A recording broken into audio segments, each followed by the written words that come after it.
नमस्कार। आज की इस वीडियो में हम डिस्कस करेंगे हिंदी साहित्य की अति महत्वपूर्ण पंक्तियों की। अक्सर हिंदी साहित्य के प्रत्येक परीक्षा में इस तरह की पंक्तियां पूछी जाती हैं। खासकर अगर हम बात करें एनटीए नेट की, तो एनटीए नेट में पंक्तियों पूछने का प्रचलन बहुत अधिक है।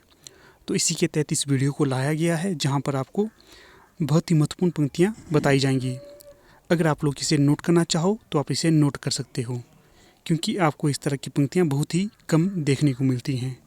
तो चलिए देखते हैं पहली पंक्ति। तो पहली पंक्ति है, मधुबन तुम कत रहत करे, बिरह वियोग श्याम सुंदर के काहे ना उकठी परे। ये पंक्ति किसकी है? तो ये पंक्ति है सूरदास जी की। तो सूरदास जी का समय माना जाता है 1478। अगली पंक्ति है, सिसोदियो रूढ़ियो महारो काई कर लेसी। पंक्ति किसकी है? तो ये पंक्ति है मीराबाई की। तो जो मीराबाई का समय माना जाता है, ये तो माना जाता है 1498 ईस्वी, और ये भक्ति काल की महत्वपूर्ण संत थी। अगला प्रश्न है 3, पंत जी की आभासित होने वाली सामाजिकता में उतनी सामाजिकता नहीं है जितनी निराला की आभासित होने वाली व्यक्तिकता में है।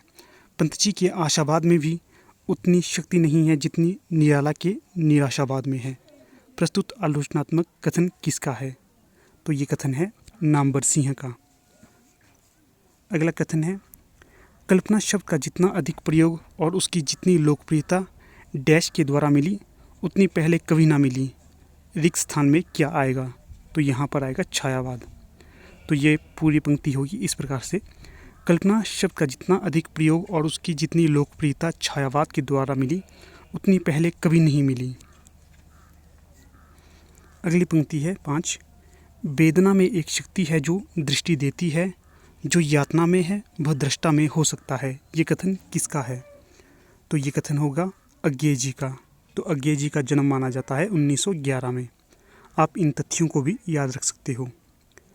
अगला कथन है 6, जिस तरह कल्पना प्रवण अंतर्दृष्टि छायावाद की विशेषता है और अंतर्मुखी बौद्धिक दृष्टि प्रयोगवाद की, उसी तरह सामाजिक यथार्थ दृष्टि प्रगतिवाद की विशेषता है। ये कथन किस आलोचक का है? तो ये कथन है नामवर सिंह जी का।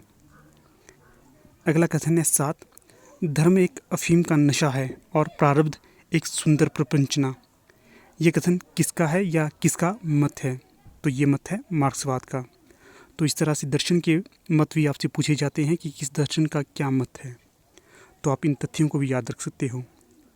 अगली पंक्ति है 8, राम नाम है सत्य न कहना, कहना सच्ची मधुशाला। पंक्ति किस कवि की है?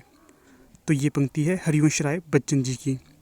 हरिवंश राय बच्चन जी का इतिहास हिंदी साहित्य का दूसरा इतिहास बहुत ही महत्वपूर्ण है। आप इसे भी याद रख सकते हो, ये इनका रचना है। और जो ये पंक्ति ली गई है, ये ली गई है बच्चन जी के मधुशाला काव्य संग्रह से। तो ठीक है दोस्तों, आज फिलहाल इतनी ही पंक्तियाँ। जल्दी हम आपके समक्ष नई वीडियो लेंगे, तो उसमें आपको अधिक पंक्तियाँ भी होंगी। तो ठीक है, यहाँ पर अपनी वीडियो का समापन कर लेते हैं। धन्यवाद।